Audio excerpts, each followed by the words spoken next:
ऋषियों ने कहा, हे सूत जी महाराज, आपने देवमार्ग का विस्तार पूर्वक वर्णन कर हमें संतोष प्रदान किया। अब हम भयावह यममार्ग के बारे में सुनना चाहते हैं। कृपया हमें सांसारिक दुखों, यम यातनाओं और उनके विनाशक उपायों का यथार्थ वर्णन करें।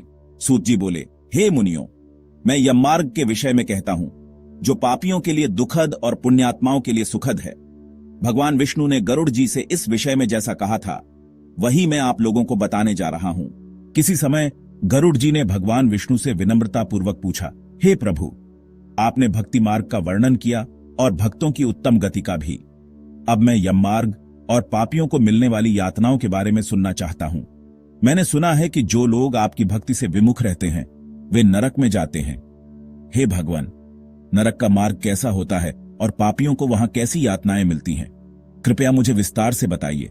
श्री भगवान विष्णु बोले, हे पक्षीराज, सुनो, मैं उस यममार्ग का वर्णन करता हूं जो पापियों के लिए अत्यंत दुखद और भयावह है।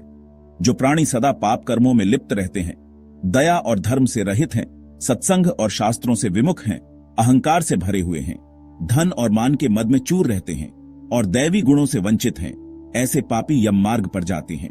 पापियों की यममार्ग पर यात्रा इस प्रकार होती है। मृत्यु के समय व्यक्ति को विविध रोगों और कष्टों का सामना करना पड़ता है। उसकी इंद्रियां दुर्बल हो जाती हैं, शरीर जर्जर हो जाता है और प्राण निकलने की पीड़ा असहनीय होती है। जैसे ही मृत्यु निकट आती है, यमदूत प्रकट होते हैं। वे अत्यंत भयंकर होते हैं। उनके केश खड़े हुए रहते हैं, नेत्र क्रोध से लाल होते हैं और उनके नख तीक्ष्ण हथियारों जैसे होते हैं। यमदूतों के आगमन पर मरणासन्न व्यक्ति भय और पीड़ा से चिल्लाने लगता है। उसके प्राणवायु अधोद्वार गुदा से निकलते हैं। यमदूत उसे पकड़कर अंगूठे के आकार के सूक्ष्म शरीर में डाल देते हैं और पाशों से बांधकर यमलोक की ओर ले जाते हैं। मार्ग में यमदूत उसे डराते हैं और यातनाओं का भय दिखाते हैं। यमदूत कहते हैं, रे दुष्ट, अब तुम्हारा समय समाप्त हो गया। शीघ्र चल, तुम्हें यमलोक ले जाया जाएगा। आज हम तुम्हें कुंभीपाक जैसे नरकों में यातनाएं देने ले जा रहे हैं। यमदूतों की कठोर वाणी और बंधु बांधवों के रुदन को सुनकर वह जीव विलाप करते हुए जोर से हाहाकार करता है। यमदूतों द्वारा तर्जनाओं और यातनाओं से उसका हृदय विदीर्ण हो जाता है। भयभीत होकर कांपता हुआ वह जीव अपने पापों का स्मरण करता है और यममार्ग की कठिन यात्रा पर निकलता है। यमदूत उस प्राणी को भूख, प्यास और असहनीय ताप में तपी हुई बालू पर चलने के लिए बाध्य करते हैं। मार्ग में भयंकर दावानल और तेज वायु के झोंके उसे झुलसा देते हैं। पीठ पर यमदूत लगातार कोड़े बरसाते हैं। थकान से गिरता और मूर्छित होता वह जीव कठिनाई से पुनः उठकर आगे बढ़ता है। मार्ग में कुत्ते उस पर हमला करते हैं और भयंकर अंधकार से युक्त यमलोक के रास्ते में उसे चलना पड़ता है। यमलोक पहुंचने में उसे 2 या 3 मुहूर्त लगते हैं। यमदूत उसे नरक की भयावह यातनाओं के दर्शन कराते हैं। यमराज की आज्ञा से उसे पुनः पृथ्वीलोक में लाया जाता है, परंतु यहां भी वह देह में प्रवेश करने में असमर्थ रहता है और पाश में बंधा हुआ भूख प्यास से व्याकुल होकर रोता है। हे तार्क्ष, जो व्यक्ति पाप करता है वह पिंडदान और श्राद्ध का भी लाभ नहीं उठा पाता। पुत्रों द्वारा दिया गया पिंड, जल और दान उसे तृप्त नहीं कर पाते। जिनका पिंडदान नहीं होता वे प्रेत रूप में निर्जन वन में दुखी होकर भटकते रहते हैं। सैकड़ों करोड़ों कल्प बीत जाने पर भी उनके कर्म फल का नाश नहीं होता। जब पिंडदान होता है तो 9 दिनों तक दिए गए पिंडों से प्रेत का शरीर बनता है। पहले दिन के पिंड से सिर बनता है, दूसरे दिन से ग्रीवा और कंधे, तीसरे दिन से हृदय, चौथे दिन से पीठ, 5वें दिन से नाभि, छठे और 7वें दिन से कमर और गुप्तांग, 8वें दिन से जांघें, 9वें दिन से घुटने और पैर, 10वें दिन पिंड से प्रेत को भूख और प्यास महसूस होने लगती है। 11वें और 12वें दिन वह भोजन करता है। 13वें दिन यमदूत उसे बांधकर यमलोक की यात्रा के लिए ले जाते हैं। हे खग, यमलोक के मार्ग की दूरी 86,000 योजन है। प्रेत प्रतिदिन 247 योजन की यात्रा करता है। मार्ग में उसे निम्न 16 नगरों से होकर गुजरना पड़ता है: सौम्यपुर, सौरीपुर, नगेंद्र भवन, गंधर्वपुर, शैलागम, क्रौंचपुर, क्रूरपुर, विचित्र भवन, बहवापदपुर, दुखदपुर, नानाक्रंदपुर, सुतप्त भवन, रौद्रपुर, पयोवर्षणपुर, शीताढ़पुर, बहुभीतिपुर। इन नगरों को पार करके वह प्राणी यमपुरी पहुंचता है, जहां धर्मराज का भवन स्थित है। यमराज के दूतों के पाश में बंधा हुआ वह प्राणी रास्ते भर हाहाकार करता और रोता हुआ अपने घर को छोड़कर यमपुरी की ओर बढ़ता है। गरुड़ जी ने कहा, हे केशव, यम मार्ग की यात्रा पूरी करके यम के भवन में जाकर पापी किस प्रकार की यातना को भोगता है, वह मुझे बतलाइए। श्री भगवान बोले, हे विनता के पुत्र गरुड़, मैं नरक यातना को आदि से अंत तक कहूंगा। सुनो, मेरे द्वारा नरक का वर्णन किए जाने पर उसे सुनने मात्र से ही तुम कांप उठोगे। हे कश्यप नंदन, बहुभीतिपुर के आगे 44 योजन में फैला हुआ धर्मराज का विशालपुर है। हाहाकार से परिपूर्ण उस पुर को देखकर पापी क्रंदन करने लगता है। उसके क्रंदन को सुनकर यमपुर में विचरण करने वाले यम के गण द्वारपाल के पास जाकर उस पापी के विषय में बताते हैं। धर्मराज के द्वार पर सर्वदा धर्मध्वज नामक द्वारपाल स्थित रहता है। वह द्वारपाल जाकर चित्रगुप्त से उस प्राणी के शुभ और अशुभ कर्म को बताता है। उसके बाद चित्रगुप्त भी उसके विषय में धर्मराज से निवेदन करते हैं। हे तार्क्ष, जो नास्तिक और महापापी प्राणी हैं, उन सभी के विषय में धर्मराज यथार्थ रूप से भली भांति जानते हैं, तो भी वे चित्रगुप्त से उन प्राणियों के पाप के विषय में पूछते हैं और सर्वज्ञ चित्रगुप्त भी श्रवणों से पूछते हैं। श्रवण ब्रह्मा के पुत्र हैं। वे स्वर्ग, पृथ्वी तथा पाताल में विचरण करने वाले तथा दूर से ही सुन एवं जान लेने वाले हैं। उनके नेत्र सुदूर के दृश्यों को भी देख लेने वाले हैं। श्रवणी नाम की उनकी पृथक पृथक पत्नियां भी उसी प्रकार के स्वरूप वाली हैं, अर्थात श्रवणों के समान ही हैं। वे स्त्रियों की सभी प्रकार की चेष्टाओं को तत्वत जानती हैं। मनुष्य छिपकर अथवा प्रत्यक्ष रूप से जो कुछ करता और कहता है, वह सब मनुष्य के मानसिक, वाचिक और कायिक सभी प्रकार के शुभ और अशुभ कर्मों को ठीक ठीक जानते हैं। मनुष्य और देवताओं के अधिकारी वे श्रवण और श्रवणियां सत्यवादी हैं। उनके पास ऐसी शक्ति है जिसके बल पर वे मनुष्यकृत कर्मों को बतलाते हैं। व्रत, दान और सत्य वचन से जो मनुष्य उन्हें प्रसन्न करता है, उसके प्रति वे सौम्य तथा स्वर्ग और मोक्ष प्रदान करने वाले हो जाते हैं। वे सत्यवादी श्रवण पापियों के पाप कर्मों को जानकर धर्मराज के सम्मुख यथावत कह देने के कारण पापियों के लिए दुखदायी हो जाते हैं। सूर्य, चंद्रमा, वायु, अग्नि, आकाश, भूमि, जल, हृदय, यम, दिन, रात, दोनों संध्याएं और धर्म, ये सभी मनुष्य के वृत्तांत को जानते हैं। धर्मराज, चित्रगुप्त, श्रवण और सूर्य आदि मनुष्य के शरीर में स्थित सभी पाप और पुण्यों को पूर्णतया देखते हैं। इस प्रकार पापियों के पाप के विषय में सुनिश्चित जानकारी प्राप्त करके यम उन्हें बुलाकर अपना अत्यंत भयंकर रूप दिखाते हैं। वे पापी यम के इसे भयंकर रूप को देखते हैं, जो हाथ में दंड लिए हुए बहुत बड़ी काया वाले, भैंसे के ऊपर संस्थित प्रलयकालीन मेघ के समान आवाज वाले, काजल के पर्वत के समान बिजली की प्रभाव वाले, आयुधों के कारण भयंकर 32 भुजाओं वाले, 3 योजन के लंबे चौड़े विस्तार वाले, बावली के समान गोल नेत्र वाले, बड़ी बड़ी दाढ़ों के कारण भयंकर मुख वाले, लाल लाल आंखों वाले और लंबी नाक वाले हैं। मृत्यु और ज्वर आदि से संयुक्त होने के कारण चित्रगुप्त भी भयावह हैं। यम के समान भयानक सभी दूत उनके समीप पापियों को डराने के लिए गरजते रहते हैं। उन चित्रगुप्त को देखकर भयभीत होकर पापी हाहाकार करने लगता है। दान न करने वाला वह पापात्मा कांपता है और बार बार विलाप करता है। तब चित्रगुप्त यम की आज्ञा से क्रंदन करते हुए और अपने पाप कर्मों के विषय में सोचते हुए उन सभी प्राणियों से कहते हैं, अरे पापियों, दुराचारियों, अहंकार से दूषितों, तुम अविवेकियों ने क्यों पाप कमाया है? काम से, क्रोध से तथा पापियों की संगति से जो पाप तुमने किया है वह दुख देने वाला है। फिर हे मूर्ख जनों, तुमने वह पाप कर्म क्यों किया? पूर्व जन्म में तुम लोगों ने जिस प्रकार अत्यंत हर्षपूर्वक पाप कर्मों को किया है, उसी प्रकार यातना भी भोगनी चाहिए। इस समय यातना भोगने से क्यों पराडमुख हो रहे हो? तुम लोगों ने जो बहुत से पाप किए हैं, वे पाप ही तुम्हारे दुख के कारण हैं। इसमें हम लोग कारण नहीं हैं। मूर्ख हो या पंडित, दरिद्र हो या धनवान और सबल हो या निर्बल, यमराज सभी से समान व्यवहार करने वाले कहे गए हैं। चित्रगुप्त के इस प्रकार के वचनों को सुनकर वे पापी अपने कर्मों के विषय में सोचते हुए निश्चेष्ट होकर चुपचाप बैठ जाते हैं। धर्मराज भी चोर की भांति निश्चल बैठे हुए उन पापियों को देखकर उनके पापों का मार्जन करने के लिए यथोचित दंड देने की आज्ञा करते हैं। इसके बाद वे निर्दयी दूत उन्हें पीटते हुए कहते हैं, हे पापी, महान घोर और अत्यंत भयानक नरकों में चलो। यम के आज्ञाकारी प्रचंड और चंडक आदि नाम वाले दूत एक पाश से उन्हें बांधकर नरक की ओर ले जाते हैं।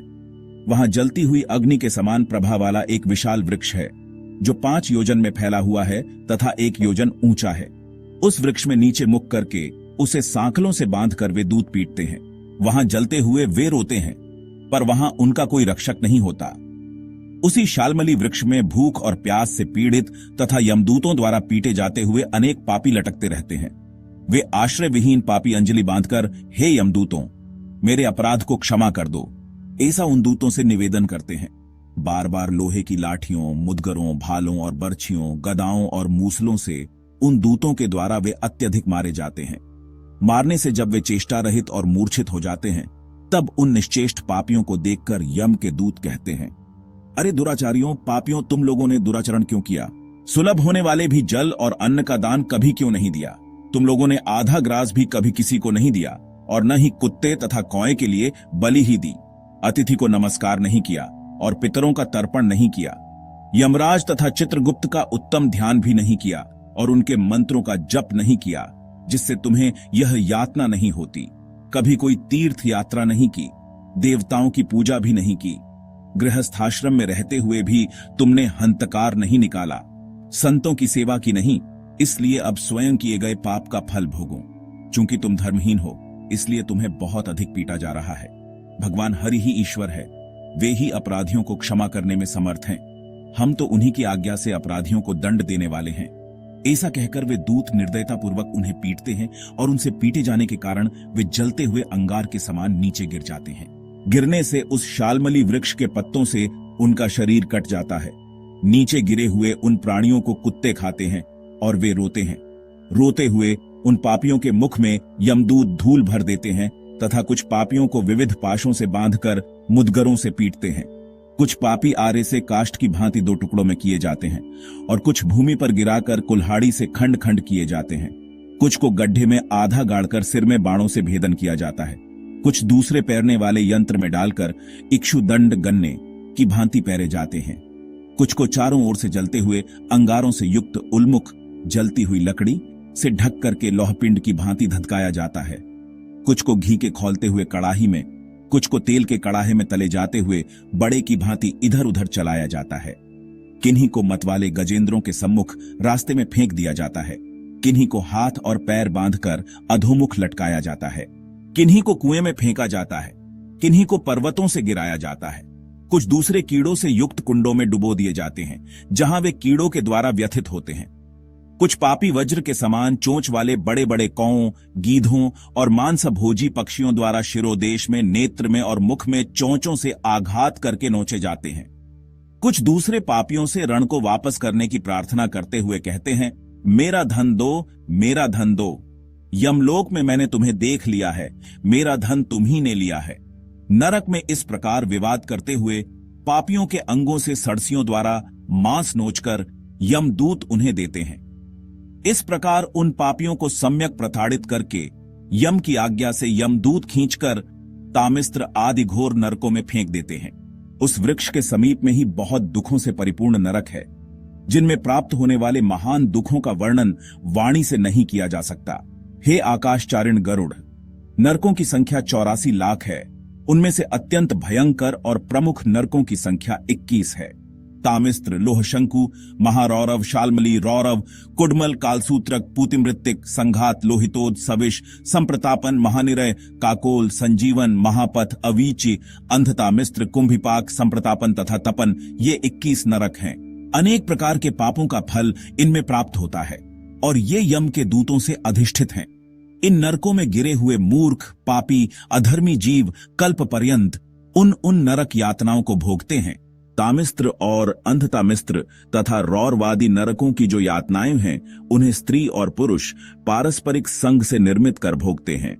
इस प्रकार कुटुंब का भरण पोषण करने वाला अथवा केवल अपना पेट भरने वाला भी यहाँ कुटुंब और शरीर दोनों को छोड़कर मृत्यु के अनंतर इस प्रकार का फल भोगता है।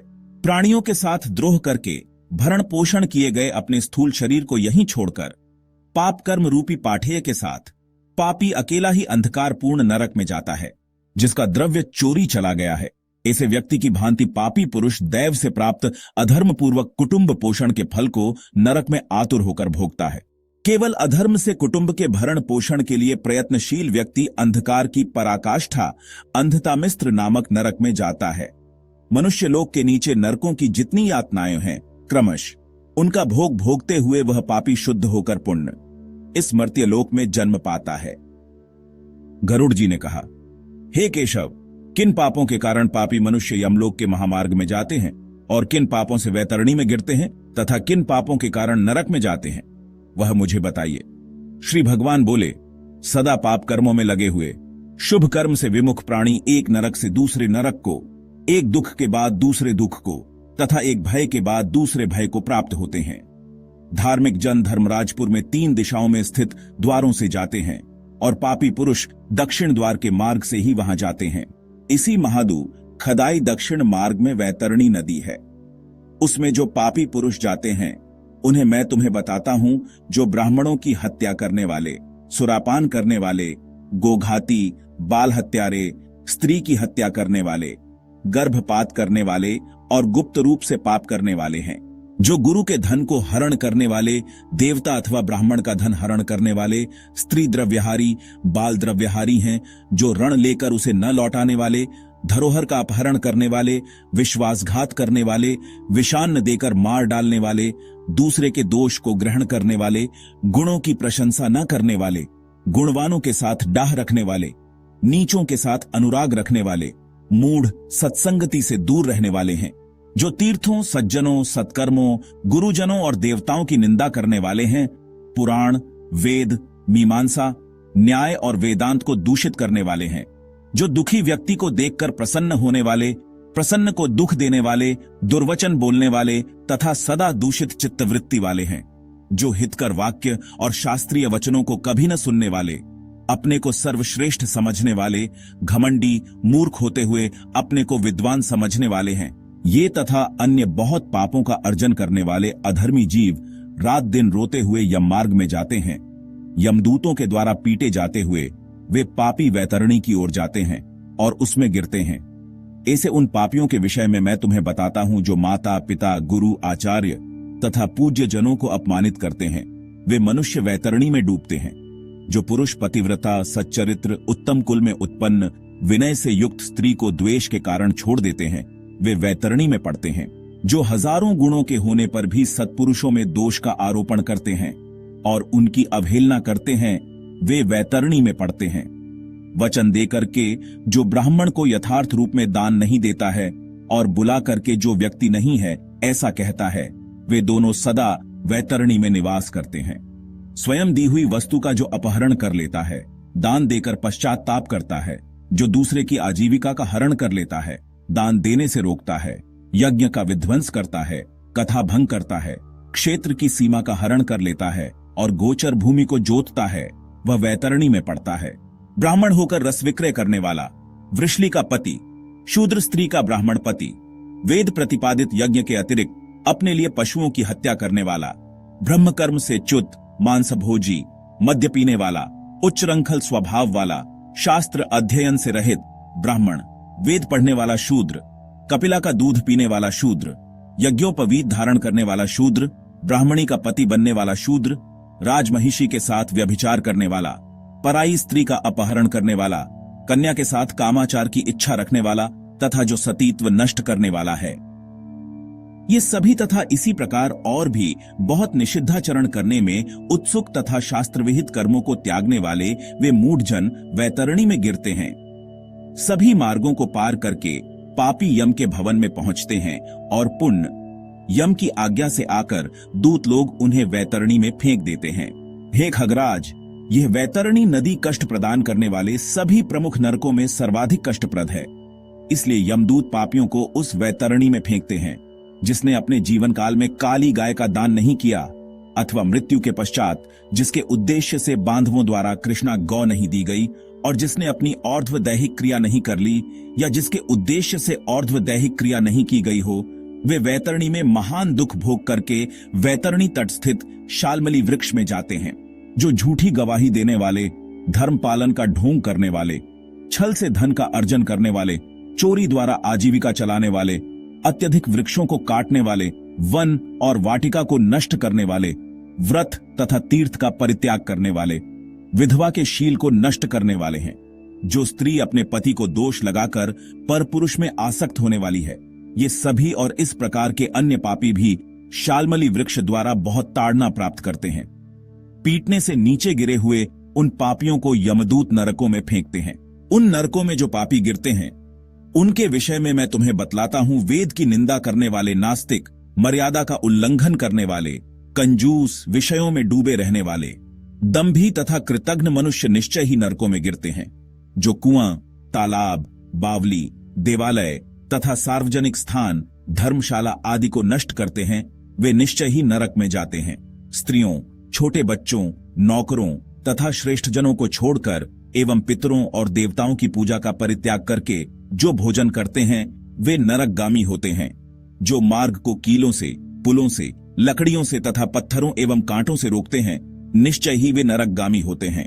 जो मंद पुरुष भगवान शिव, भगवती शक्ति, नारायण, सूर्य, गणेश, सद्गुरु और विद्वान इनकी पूजा नहीं करते, वे नरक में जाते हैं। दासी को अपनी शैया पर आरोपित करने से ब्राह्मण अधोगति को प्राप्त होता है और शूद्र में संतान उत्पन्न करने से वह ब्राह्मणत्व से ही च्युत हो जाता है। वह ब्राह्मण धर्म कभी भी नमस्कार के योग्य नहीं होता। जो मूर्ख ऐसे ब्राह्मण की पूजा करते हैं, वे नरकगामी होते हैं। दूसरों के कलह से प्रसन्न होने वाले जो मनुष्य ब्राह्मणों के कलह तथा गौओं की लड़ाई को नहीं रुकवाते हैं अथवा उसका समर्थन करते हैं, बढ़ावा देते हैं, वे अवश्य ही नरक में जाते हैं। जिसका कोई दूसरा शरण नहीं है, ऐसी पतिपरायणा स्त्री के ऋतुकाल की द्वेषवश उपेक्षा करने वाले निश्चित ही नरकगामी होते हैं। जो कामांध पुरुष रजस वाला स्त्री से गमन करते हैं अथवा पर्व के दिनों अमावस्या, पूर्णिमा आदि में, जल में, दिन में तथा श्राद्ध के दिन कामुक होकर स्त्री संग करते हैं, वे नरकगामी होते हैं। जो अपने शरीर के मल को आग, जल, उपवन मार्ग अथवा गौशाला में फेंकते हैं, वे निश्चित ही नरक में जाते हैं। जो हथियार बनाने वाले, बाण और धनुष का निर्माण करने वाले तथा इनका विक्रय करने वाले हैं, वे नरकगामी होते हैं। चमड़ा बेचने वाले वैश्य, केश का विक्रय करने वाली स्त्रियां तथा विष का विक्रय करने वाले, ये सभी नरक में जाते हैं। जो अनाथ के ऊपर कृपा नहीं करते हैं, सत्पुरुषों से द्वेष करते हैं और निरपराध को दंड देते हैं, वे नरकगामी होते हैं। आशा लगाकर घर पर आए हुए ब्राह्मणों और याचकों को पाक संपन्न रहने पर भी जो भोजन नहीं कराते, वे निश्चय ही नरक प्राप्त करने वाले होते हैं। जो सभी प्राणियों में विश्वास नहीं करते और उन पर दया नहीं करते तथा जो सभी प्राणियों के प्रति कुटिलता का व्यवहार करते हैं, वे निश्चय ही नरकगामी होते हैं। जो अजितेंद्रिय पुरुष नियमों को स्वीकार करके बाद में उन्हें त्याग देते हैं, वे नरकगामी होते हैं। जो अध्यात्म विद्या प्रदान करने वाले गुरु को नहीं मानते और जो पुराण वक्ता को नहीं मानते, वे नरक में जाते हैं। विवाह को भंग करने वाला, देव यात्रा में विघ्न करने वाला तथा तीर्थ यात्रियों को लूटने वाला घोर नरक में वास करता है और वहां से उसका पुनरावर्तन नहीं होता। जो महापापी घर, गांव तथा जंगल में आग लगाता है, यमदूत उसे ले जाकर अग्निकुंडों में पकाते हैं। इस अग्नि में जले हुए अंग वाला वह पापी जब छाया की याचना करता है तो यमदूत उसे असिपत्र नामक वन में ले जाते हैं, जहां तलवार के समान तीक्ष्ण पत्तों से उसके अंग जब कट जाते हैं, तब यमदूत उससे कहते हैं, रे पापी, शीतल छाया में सुख की नींद सो। जब वह प्यास से व्याकुल होकर जल पीने की इच्छा से पानी मांगता है तो दूतों के द्वारा उसे खौलता हुआ तेल पीने के लिए दिया जाता है। पानी पियो और अन्न खाओ, ऐसा उस समय उनके द्वारा कहा जाता है। उस अति उष्ण तेल के पीते ही उनकी आंतें जल जाती हैं और वे गिर पड़ते हैं। किसी प्रकार पुण्य उठकर अत्यंत दीन की भांति प्रलाप करते हैं। विवश होकर ऊर्ध्व श्वास लेते हुए वे कुछ कहने में भी समर्थ नहीं होते। हे तार्क्ष्य, इस प्रकार की पापियों की बहुत सी यातनाएं बताई गई हैं। विस्तार पूर्वक इन्हें कहने की क्या आवश्यकता, इनके संबंध में सभी शास्त्रों में कहा गया है।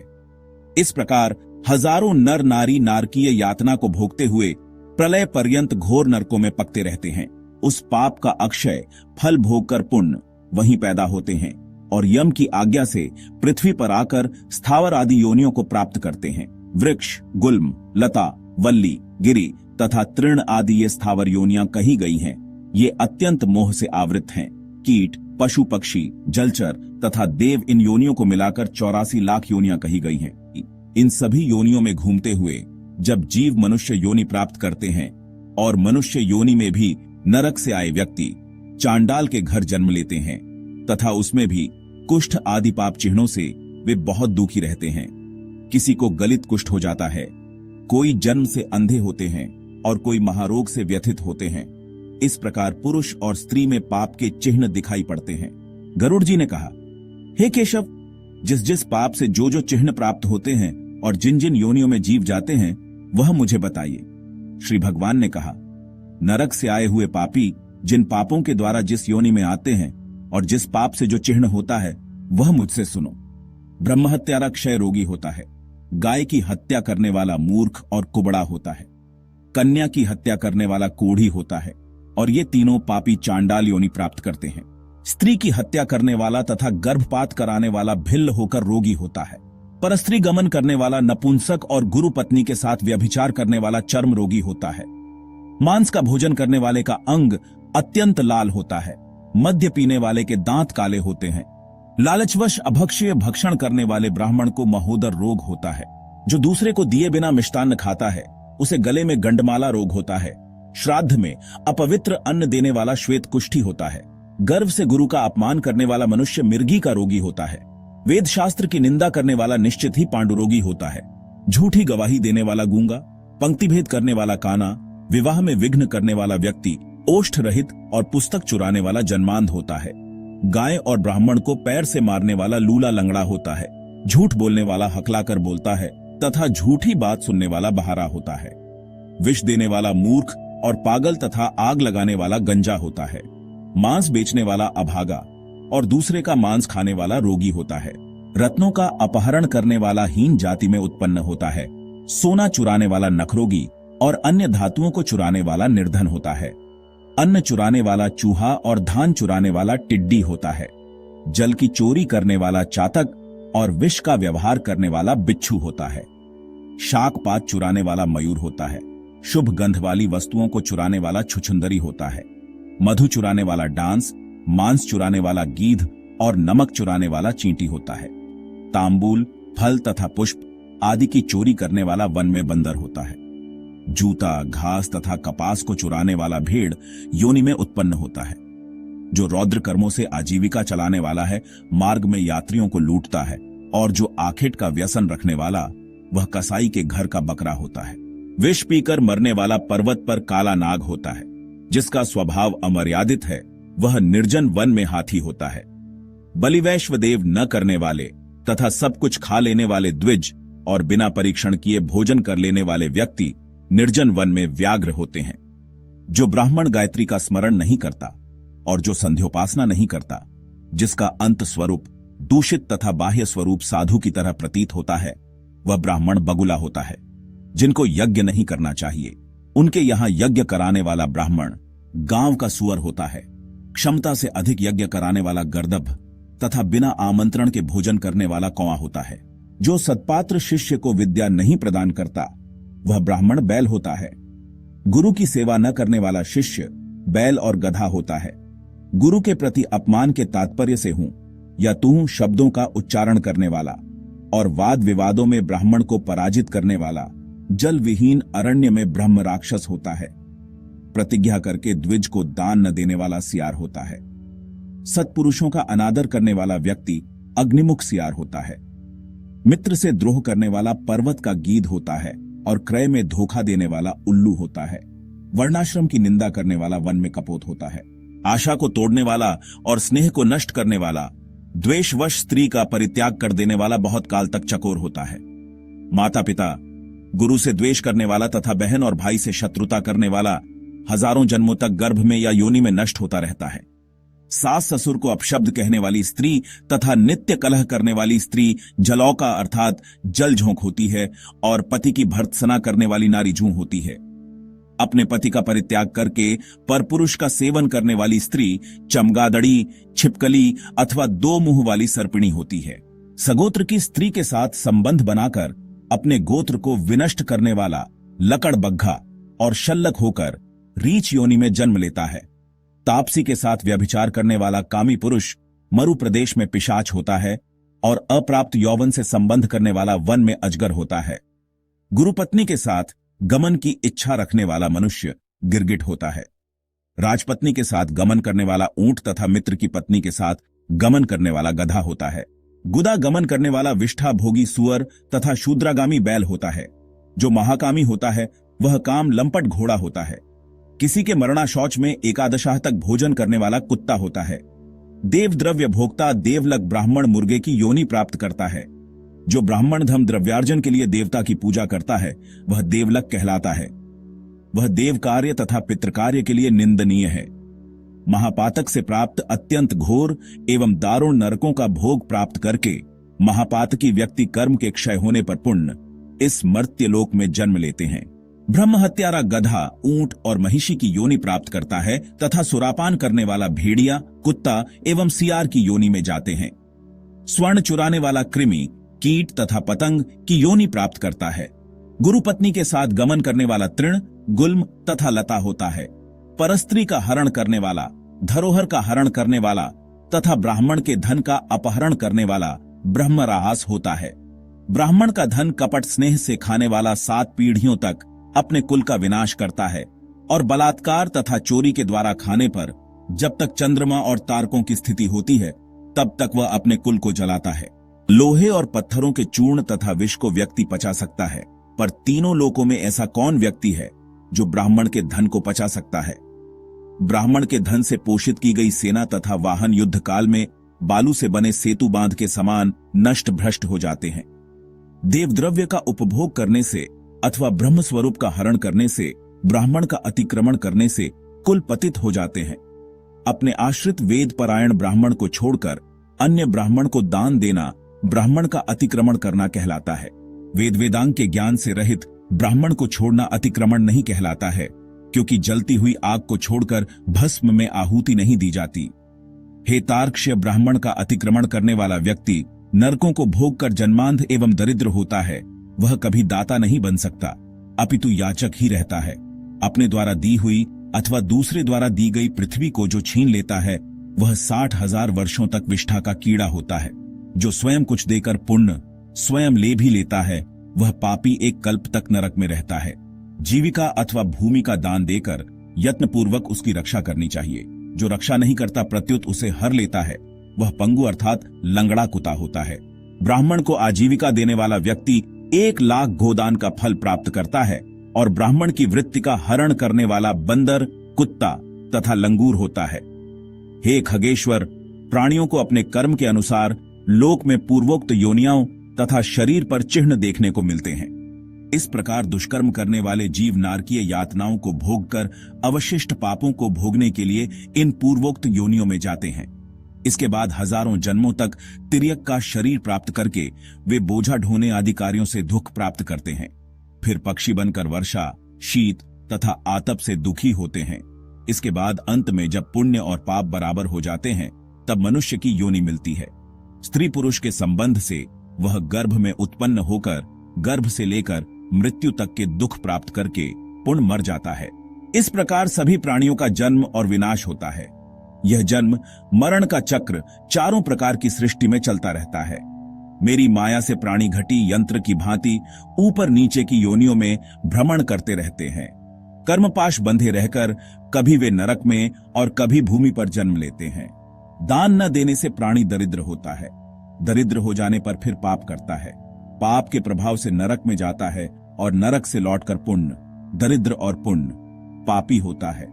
प्राणी के द्वारा किए गए शुभ और अशुभ कर्मों का फल भोग उसे अवश्य ही भोगना पड़ता है, क्योंकि सैकड़ों कल्पों के बीत जाने पर भी बिना भोग के कर्म फल का नाश नहीं होता। गरुड़ जी ने कहा, हे केशव, नरक से आया हुआ जीव माता के गर्भ में कैसे उत्पन्न होता है? वह गर्भवास आदि के दुखों को जिस प्रकार भोगता है वह सब भी मुझे बताइए। भगवान विष्णु ने कहा, स्त्री और पुरुष के संयोग से जैसे मनुष्य की उत्पत्ति होती है उसे मैं तुम्हें कहूंगा। ऋतुकाल के आरंभ के 3 दिनों तक इंद्र को लगी ब्रह्म हत्या का चतुर्थांश रजस्वला स्त्रियों में रहता है। उस ऋतुकाल के मध्य में किए गए गर्भाधान के फलस्वरूप पापात्माओं के देह की उत्पत्ति होती है। रजस्वला स्त्री प्रथम दिन चांडालिनी, दूसरे दिन ब्रह्मघातिनी और तीसरे दिन धोबिन कहलाती है। नरक से आए हुए प्राणियों की ये 3 माताएं होती हैं। दैव की प्रेरणा से कर्मानुरोधी शरीर प्राप्त करने के लिए प्राणी पुरुष के वीर्य का आश्रय लेकर स्त्री के उदर में प्रविष्ट होता है। एक रात्रि में वह शुक्राणु कलल के रूप में, 5 रात्रि में बुदबुद के रूप में, 10 दिनों में बेर के समान तथा उसके पश्चात मांसपेशियों से युक्त अंडाकार हो जाता है। 1 मास में सिर, 2 मास में बाहु आदि शरीर के सभी अंग, तीसरे मास में नख, लोम, अस्थि, चर्म तथा लिंग बोधक छिद्र उत्पन्न होते हैं। चौथे मास में रस, रक्त, मांस, मेदा, अस्थि, मज्जा और शुक्र, ये 7 धातुएं तथा 5वें मास में भूख प्यास पैदा होती है। 6ठे मास में जरायु में लिपटा हुआ वह जीव माता की दाहिनी कोख में घूमता है और माता के द्वारा खाए पिए अन्नादि से बढ़े हुए धातुओं वाला वह जंतु विष्ठा मूत्र के दुर्गंध युक्त गड्ढे रूप गर्भाशय में सोता है। वहां गर्भस्थ क्षुधित कृमियों के द्वारा उसके सुकुमार अंग प्रतिक्षण बार बार काटे जाते हैं, जिससे अत्यधिक क्लेश होने के कारण वह जीव मूर्छित हो जाता है। माता के द्वारा खाए हुए कड़वे, तीखे, गरम, नमकीन, रूखे तथा खट्टे पदार्थों के अति उद्वेजक संस्पर्श से उसे समूचे अंग में वेदना होती है और जरायु अर्थात झिल्ली से लिपटा हुआ वह जीव आंतों द्वारा बाहर से ढका रहता है। उसकी पीठ और गर्दन कुंडलाकार रहती है। इस प्रकार अपने अंगों से चेष्टा करने में असमर्थ होकर भी वह जीव पिंजरे में स्थित पक्षी की भांति माता की कुक्षी में अपने सिर को दबाए हुए पड़ा रहता है। भगवान की कृपा से अपने सैकड़ों जन्मों के कर्मों का स्मरण करता हुआ वह गर्भस्थ जीव लंबी श्वास लेता है। ऐसी स्थिति में भला उसे कौन सा सुख प्राप्त हो सकता है? मांस, मज्जा आदि 7 धातुओं के आवरण में आवृत्त वह रशिकल्प जीव भयभीत होकर हाथ जोड़कर विकल वाणी से उन भगवान की स्तुति करता है जिन्होंने उसको माता के उदर में डाला है।